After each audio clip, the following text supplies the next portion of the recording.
Okay,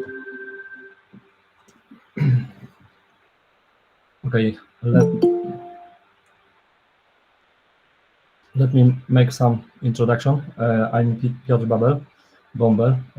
Together with Igor Matuszewski, we co-organized some Rust meetups in Warsaw, previously on site in Facebook Przestrzeń, but because of pandemic, we need to move to online.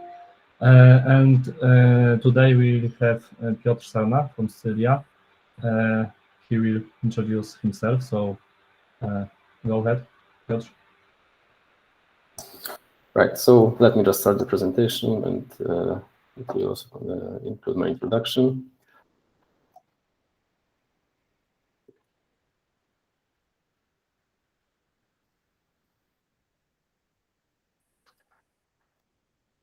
All right, so hi everyone, my name is Piotr.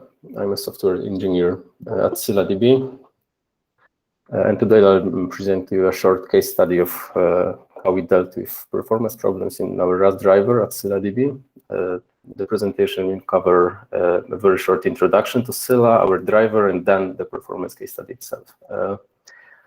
A little bit about me. I work on Cela core by day, which is mainly a C++ job, but lately I also started leading and maintaining the Cela Rust driver effort.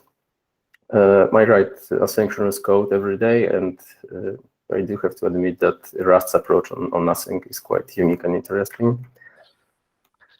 So let's start with a short introduction to Cela, for those of you who have never heard of it yet. Cela is a distributed database which is written in C++. Initially, it tried to reach full compatibility with Apache Cassandra, another database that you might know.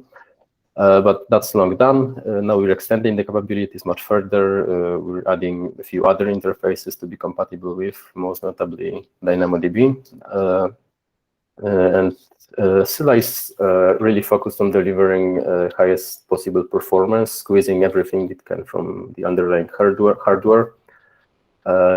It can scale both horizontally and vertically, which means that you can make your cluster capable of handling more load in two ways. Either you add more machines to your database, or you just buy better machines and migrate to fewer, more powerful servers.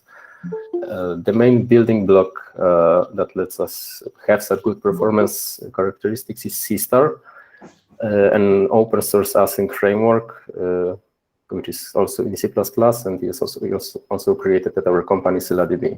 I'm mentioning C* because it has some unique similarities and differences to what Async Rust has. So a little bit about C*. It's a framework written in modern C++. It's based on the future promise model, which many of you may already know, because it's quite similar to what other languages like JavaScript has, but also in a way Rust. And by using this modern C++, we can also leverage interesting new features like coroutines, which makes async programming substantially easier, especially for newcomers. Actually, C++ coded with coroutines looks very deceptively similar to what Rust has, because you just await on certain asynchronous operations. The most interesting thing about C* is its shared nothing design, based on creating one thread per CPU core, instead of using thread pools or other such things. Each such thread is bound to a single core, so it doesn't get moved to another core ever. It also means that you don't pay for context switches, which are expensive due to processor cache invalidation and so on. And these threads communicate with each other via explicit log-free queues. There's a pair of queues between each pair of cores, which also ensures that there's no contention. Each thread can just communicate with every other one. Also, each thread reserves part of total memory just for itself, so we don't share any memory, which maximizes the utilization of CPU caches. And interestingly, simulating such a shared nothing design is also doable in Rust. For instance, in Tokyo, when you can use something called local set to declare that given task is bound to a specific thread. And by using these local sets, you can kind of simulate C*. Here's a visual representation of the fact that shard per core is much better than threads. everything is ordered, nothing's shared. Each shard can focus 100% on its hardware capabilities on doing its job. It's of course quite an oversimplification, but it does work in practice. Cela is the best proof of that. And we even go so far that we strive to avoid atomics, which you can know from Rust, for instance, in the form of ARC, atomic reference count, which are actually prevalent in Rust code, and especially in async code. So atomics are in fact also a lock-in synchronization mechanism, just a hardware one, which is fast, but it's still lock-in.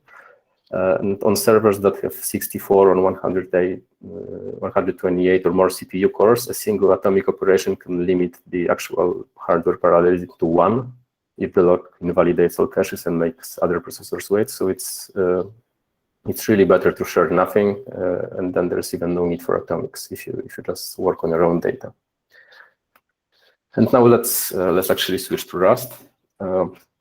So the idea of writing a brand new driver for CQL, which is the query language that Cela supports. CQL is quite similar to SQL, so to the most common language. And the idea emerged during an internal hackathon that we had 2 years ago at the company. There already were a few drivers and crates that you could use to communicate with Cela, but we found them missing important bits. For instance, there was Cassandra CPP, which is a driver not really written natively in Rust, but instead just a package with bindings to the C++ driver, which kind of defeats the purpose of having a safe Rust ecosystem if you just bind straight to C++. And aside from that, it was also based on another asynchronous library underneath, DBUV, which is kind of a disadvantage if you need to keep not only the Rust async runtime in your program, but also another async reactor in the C++ library. But fortunately for native Rust fans, there was another driver, CDRS. Now it's rebranded to CDRS Tokyo and based on Tokyo and forked. And the original one is, I think it's dead, but maybe it's used. I haven't checked in a while. But that one was, first of all, not async friendly at all. It had a few known bugs that were long-standing. Nobody was fixing them. And all of these drivers were also meant for Cassandra, which is fine on its own, but Cela also provides a few nice optimizations to their drivers that take advantage of our sharded design. And these optimizations were missing from the available drivers, so we decided to just write one from scratch. So since we had the advantage of writing a whole driver from the ground up, we started by including all our requirements in the design. So the driver should be fully asynchronous from day one, have these Cela-specific optimizations, be as fast as possible, but at the same time easy to use, so the adoption will be good, extensible, and so on and so forth. So after we defined all these goals, we just started coding. Now let's switch to a short introduction to asynchronous Rust. Most of you probably already know it, but there's no harm in reiterating it a little bit. So the model might look familiar at first because it's based on futures, as in many other languages, but the key difference is what the future actually represents. In C*, our framework, and many other libraries and languages, a future represents a result of an asynchronous action. And customarily, this action is queued in the event loop or a reactor or a scheduler, whatever is the name, the moment the asynchronous function is called. It's not so in Rust. Here, a future represents the computation and the computation itself, and it's the programmer's responsibility to actually advance the state of this asynchronous state machine by calling poll on your futures. And in order to perform this polling, the runtime is customarily used. What's interesting in this model is that runtime is not part of the language, as is pretty much the case, for instance, in Go. But instead, runtime is just a library, and you can write your own, and there are multiple such libraries available. And long story short, we picked Tokyo, the most popular framework. It's very actively developed. It has a huge community and nice range of features. I'm not going to dive very deeply into the introduction of Async Rust and Tokyo, but I'm leaving these two links here because I found them really good starting points. The first one is about Async Rust in general. The second one is specifically about Tokyo. Both very, very interesting reads. So to further justify our choice of Tokyo, we picked it because since it's most popular, it's also most likely that other applications that want to connect to Cela or Cassandra already use Tokyo anyway, which would make the adoption of our driver much easier for everyone. And a side note, it would actually be best to write our driver in a runtime agnostic way so that people can pick their own, but we judged that the ecosystem, when we started the project, was not quite ready for it yet, because there are many useful features and utilities that Tokyo has, but it would be hard to express them in a generic way, just with Rust features. So Tokyo. Now, about the design of our driver. First of all, the design, in our design, we wanted to express the fact that our driver should scale and that it should allow high concurrency, because that's what users of our database usually expect. So what the user always starts with when trying to connect to the database is a session, an object which represents a single client session with the database. Each session has a connection pool, which consists of multiple connections, as the name suggests. And in order to maximize the performance and minimize the latencies, when speaking to Cela, the driver usually establishes a single connection per each CPU core per each database server. So that allows communicating directly with the core, the CPU thread that is responsible for specific data, which minimizes the overheads, because ideally on a single core, you will serve the whole request without any caching validations, sharing any memory, and so on. That makes sense for Cela, but not really for Cassandra, which is not exactly sharded. So it's also possible to configure the connection pooling differently. For instance, create 1 or 2 connections per node. Now inside each single connection is a router, which handles multiple requests. The CQL protocol already comes with support for concurrency in its specification, because each request has a 16-bit ID, which allows sending multiple requests and then waiting for them to finish asynchronously. This all is handled by a single router per connection, and every router has Tokyo channels, multiple producer, single consumer channels that act as queues. And in these channels, requests wait to be sent and responses are received. So this router also makes sure that the communication is robust. For instance, that we don't accidentally send a request with given ID and then match the response from another different request that happened to have the same number. And I'm mentioning it because it was actually an issue with the Python driver a while ago that we discovered. Now let's move to the actual performance analysis. So the story starts like that. Some time ago, an interesting issue appeared on our tracker. The author claimed that and provided proper proof. So it was not an empty claim, that after switching from Cassandra CPP driver, so the one that just binds to the C++ one.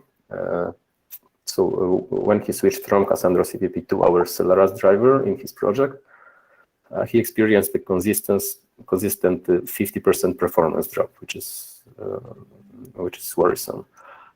So we quickly started to try and reproduce the issue. At first, we couldn't, even though we tried a lot of times. All of our test runs indicated that our driver is, in fact, just as fast as Cassandra CPP. And then the first revelation came. The key point was to run a benchmark 100% locally, that is, run both the server and this client on a single machine so that they communicate through the local network, also known as loopback. And what's more, the issue was much more reproducible when running against Cassandra database, while we obviously spun a Cela cluster for tests, because that's the database that we create. So yeah, that environment is far from production ready because nobody really runs distributed databases locally on their laptops, but it was still interesting, especially that the other observed regression was elevated CPU time consumption. Namely, the Cassandra CPP driver consumed around 2 times less CPU time on average than the same program that was rewritten to Cela Rust Driver. Now, since the Rust ecosystem is all about ergonomics for programmers, which is great, it of course has a one-liner way of generating flame graphs. A flame graph created and popularized by Brendan Gregg is well, a neat tool for visualizing stack traces along with how much CPU time each frame took for its execution. On Linux, these flame graphs are generated from the output of perf. The perf is a well-known and widely used profiler. So in order to generate a flame graph out of your program's run, when your program is and your project is in Rust, you just need to call cargo flame graph after you've installed it with cargo install flame graph. So a really easy way to peek into the performance of your program. That's how the output looks like. It's full of details and not much can be seen on a single slide. I don't expect you to actually decipher anything here. But the point is that this generated flame graph is interactive. It's a vectorized graphic, so you can zoom in on specific parts of it to see how much time the processor spent inside certain frames. And after studying the flame graph, one thing that stood out was a huge pile of syscalls related to TCP, namely send message and receive message. The author of the issue also hinted that the number of syscalls is way too large because he checked that with strace, another tool from Linux. And yeah, compared to what Cassandra CPP produces, the number was too large. So he suggested that the whole issue is probably caused by lack of buffering on our end. And instead, in our driver, each request translated to at least one syscall, which in turn causes way too much overhead and terrible latencies because you pay for a whole syscall every time you send a request, and that can be avoided because it should be avoided because syscall is a quite heavy operation. It actually gets substantially less heavy once your libraries or your project switches to IOU ring on Linux, but that's not everywhere yet, unfortunately. Anyway, the suggestion about buffering was spot on. The elevated CPU time and general performance degradation had its roots at calling too many syscalls each time we send something. And fortunately for us, Tokyo, as I already mentioned, it has many very useful utils, and it also already has classes ready to use out of the box that wrap raw readers and writers for TCP sockets with simple buffering layers. Both reading and writing is covered, which is good news for us because Cela Rust Driver relies heavily on communicating with the cluster back and forth via TCP. It's actually almost everything that it does. And since the interfaces of these wrappers were designed to match what they wrap, the change was literally to just use a buff reader in place of a regular TCP read half, and that's it. And same for writing. It would have been a one-liner, and it would look nicer on a slide, but Cargo FMT complained and automatically formatted the code into multiple lines, so it's less pretty for a slide, but well, that's the price of adhering to a standard, and it's actually good that people don't need to bike-shit multiple standards when reviewing code. So here's the flame graph generated after the patch was applied for both reading and writing, and this time this flame for syscalls is here. I needed to zoom in when looking for it, actually, because I couldn't find it. So as you can remember, the previous one was considerably fatter than this one. And the improvement was also clearly visible both in CPU time stats, which dropped below the driver that wraps the C++ driver. And the number of syscalls also naturally dropped because we sent one syscall per couple of hundreds of requests. So this is exactly the effect that we were trying to achieve. And so now let's dig a little bit deeper into the profiling part. Cargo flame graph, as I already mentioned before, is a very neat project that visualizes the output of a profiler in an interactive way. And each invocation of cargo flame graph actually also leaves a side effect, a perf.data file, at least on Linux. I have no idea how it works on other systems. But in any way, perf data is the output generated by a perf record command. And perf is a very powerful tool with lots of options, and this talk is far too short to go over half of them. But in any case, people who prefer command line tools over pretty images might want to just use perf directly. Now, since Rust projects generally produce binaries in a known format on Linux itself, and these binaries can have symbols, you can just run whatever you compiled with perf record and then browse your results with perf report, similarly to how you usually profile C or C++ projects. The output here is also interactive, lets you zoom in, even peek into the assembly code that hides under a symbol, which is nice if you're looking for bottlenecks in certain areas. A few hints. If you run perf or cargo flame graph, but you keep seeing unknown symbols or errors everywhere, there are a few things that you can try. First of all, remember that debug symbols are normally not included in the release binaries because they are stripped in order to make the final binary smaller. If you set debug true in your cargo profile in order to keep the symbols, then you're going to have them. And also, if you're still having issues, LTO, which stands for link time optimization, should be better turned off for a round of debugging.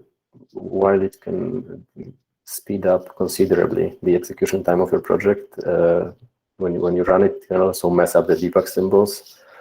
There are many known issues with it, making it next to impossible to decipher stack traces later.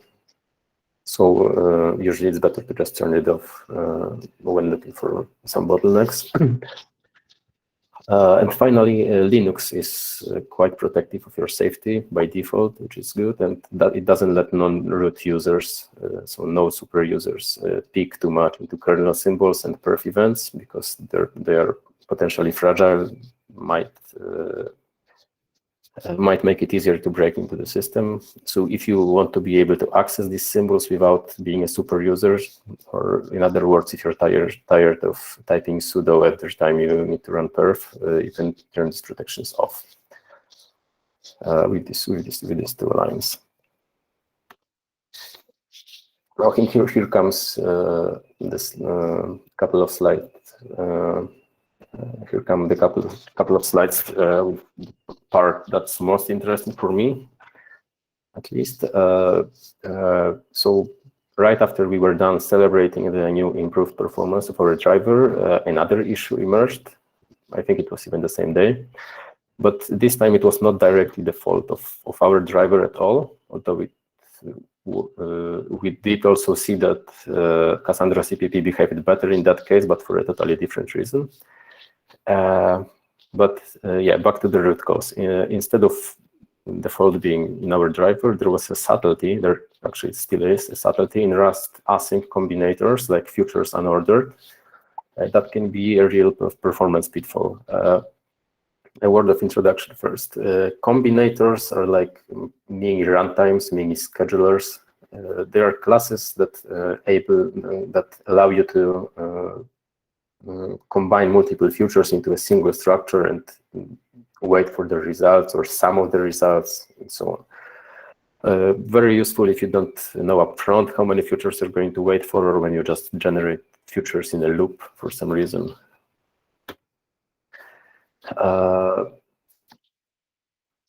Long story short, it turned out that after we did some basic investigations, it turned out that a very simple piece of code, a testing code, which spawns thousands of futures and then waits for the results and does nothing else, suffers from behavior that looks quadratic in complexity when it's coded with futures unordered, but is beautifully linear when coded with Tokyo spawn. Which just manually creates a task in Tokyo. It's not the most efficient way of creating a future that runs somewhere, but it was still much faster. So the test program created n futures, which all take an async mutex, Tokyo mutex, and then immediately freeze it.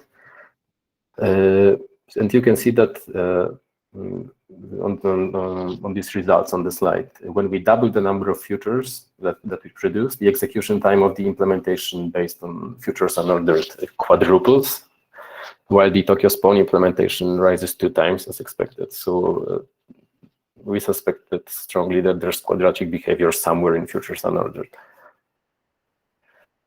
Now, a short tribute to the Rust community. The issue was actually resolved within the same day. Our engineer reported the problem on their GitHub, and the fixed futures crate is already released. It was released a few days after we found this problem.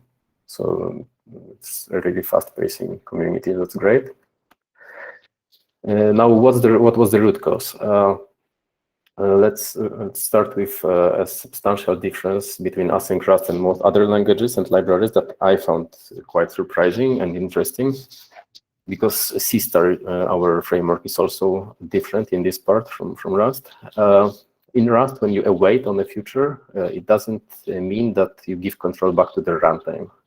It's just another step in this state machine. So in particular, if you have a loop over a future that is always ready, for instance, a socket which always has data or some computation that is always ready, you could easily starve other tasks because the state machine would simply spin on this one. And then there are multiple ways of dealing with this. First of all, you could explicitly add a yielding point, like Tokyo's yield now utility, which just explicitly yields the control back to the runtime. Another more complete way of dealing with this problem is keeping a budget for tasks, and that's what Tokyo does exactly. Each task has a budget for running without yielding back to the runtime, and when that budget is gone, all Tokyo futures, so resources controlled by Tokyo, for instance, sockets and other ones, are going to return a pending status even if they're actually ready underneath. So that's a neat idea on its own, but it collides with mechanisms that manage their own subset of futures because there's a mismatch in assumptions. One of such mechanisms that had a clash is futures unordered. Inside, in the implementation, futures unordered keeps a separate list of futures that are ready to run. And it goes over the list each time you poll futures unordered. The assumption here is that you only go over each such future once when it's put on the list. So the amortized cost of polling remains constant per future because it's ready to go. So after you poll it, it's ready and you drop it from the list. However, that breaks badly when Tokyo starts to return a pending status for futures which are supposedly ready to go. Then each time futures unordered is polled, it needs to go through a growing list of supposedly ready futures that actually return pending status when polled, because Tokyo forces its resources to also return pending. And the behavior quickly starts being quadratic because every time you poll a larger list. Now, Tokyo developers maybe suspected that could be the case sometime and provided a workaround for specific cases like that. Namely, you can mark your task or a whole group of tasks as unconstrained, and then it's off the limits of this budget. It never goes out of budget and it's never forced to yield. But that is not a universal solution for everything. because if we're not careful, we're back to starving other tasks because the budget was the only thing that prevented it in the first place. On the other hand, it is also really fast because you simply don't manage the budget, and you only yield when you actually give control back to Tokyo. But in any case, a contributor from Rust Futures create quickly sent a more complete solution for futures unordered, and now this combinator no longer assumes that futures marked as ready to go are indeed 100% ready to go. Instead, after going through a constant number of items in the ready list, the iteration is stopped. And this solution is slightly slower than using task unconstrained because when everything goes out of budget, it still adds a constant factor, which is, by the way, set to 32 underneath. But in terms of computational complexity, it's well in an order of magnitude better than quadratic because it's linear with a slightly large constant. So for huge numbers of futures, it starts getting more acceptable because it's still linear.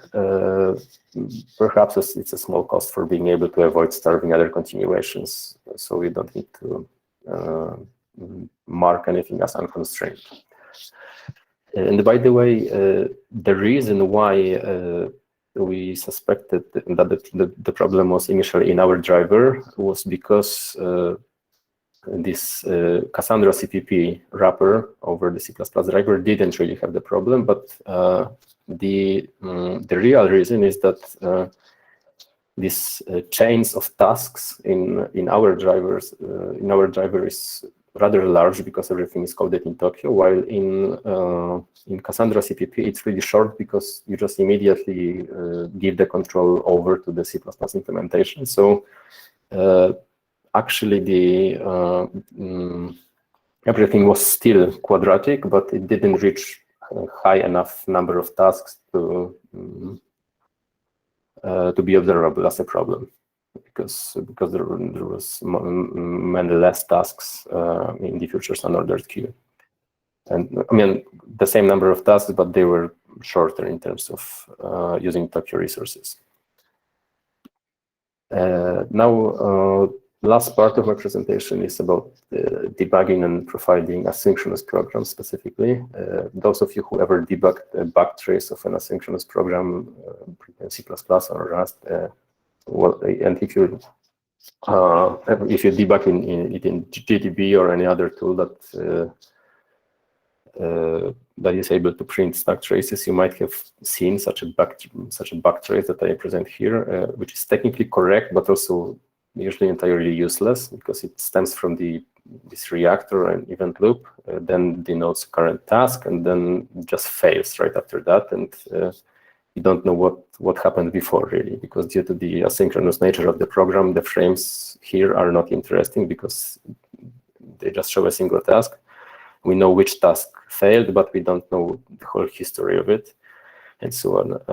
So in C*, we built our own GDB scripts that traverse continuations in memory, and it's quite complicated, but Rust already has us covered by default as usual. A few weeks ago, Tokyo console was released in its first early version, and with Tokyo console you can browse which tasks are currently active, which resources like semaphores or queues or channels are taken, which are free, and so on, what's their status. And all in all, it gives you a very nice insight into how your async code works underneath. In order to set it up, if you want to try it, you need to add an appropriate entry in your dependencies and then initialize the console subscriber. That's pretty much it. You can also configure it in a more specific way, but that's the easiest way. And since at the time of writing these slides, at least support for this console was experimental, I think it still is. You also need to specify an unstable Tokyo configuration variable during compilation, either as an environment variable, or you can put it in your cargo configuration too. And only with this flag, you you will be able to see anything from Tokyo Console. And in Tokyo Console, there are two main tabs. The first one shows you which tasks are currently running, along with various stats on their state. And the second tab lists used Tokyo resources, channels, semaphores, timers, and so on, which is also quite nice because then you can try looking for if any one of these is a bottleneck because it's contended too much or something like that. So all in all, Tokyo Console is still in active development. It was an early release, but it's already very useful for several use cases. If you're looking for deadlocks, live locks, starvation, and other liveness problems, looking for bottlenecks in your projects as well, because perhaps, as I mentioned before, perhaps a mutex is contended too much and it needs to be split into multiple ones or bypassed with some lock-free structure, and so on. Or you might just be curious and want to peek at the engine of your asynchronous program and see how everything gets scheduled. So that is it. Feel free to ask any questions or reach out to me later. Here's my email. And one extra comment that I didn't have time to put on the slides. Yesterday, a blog post which treated about the same thing and the same topic as this presentation was trending on Hacker News for a while, and there was a discussion with one of Tokyo authors, and I suggested that maybe aside from having this yield now utility that lets you yield straight to the runtime, they could also consider adding something called maybe yield, which is different because yield might be kind of heavy because when you call it, it always gives the control back to the runtime and puts your task on the end of the queue. While it would be beneficial sometimes for you to put a line of code somewhere that says, if I'm out of budget, then this is a good time to yield. But if I'm still having plenty of budget, then I just want to continue. A first use case for that would be long computations that are only CPU intensive and don't actually use any Tokyo resources. He said that it shouldn't be too hard to implement, so I hope that either they'll give it a thought or maybe we at Cela would try and contribute such a thing.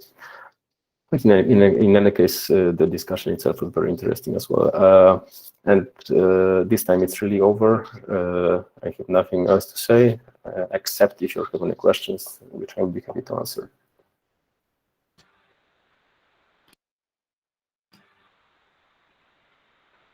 Could you share this link to the discussion with the guys? Sure, I'll put it in the. First of all, let me stop sharing my screen. Or maybe I'll leave it if someone wants to write down my email or whatever. Here's a link to the discussion. Of course, we are on Hacker News, so half of it was about the UI experience of our web page. So it went a little bit off topic, but the rest was actually about Rust and the future. So it was a nice discussion to have.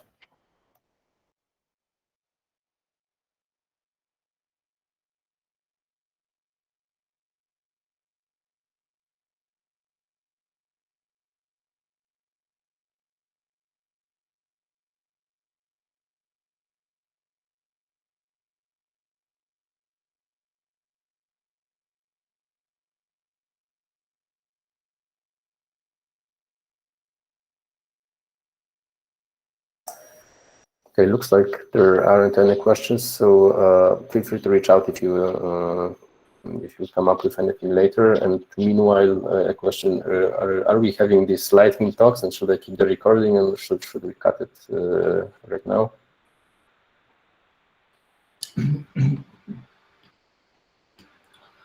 Is anyone interested in giving a lightning talk by any chance?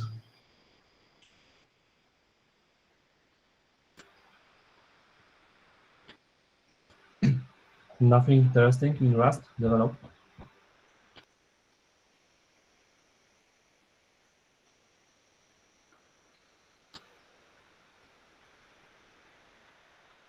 Well, maybe next time then. Okay, thanks, Piotr.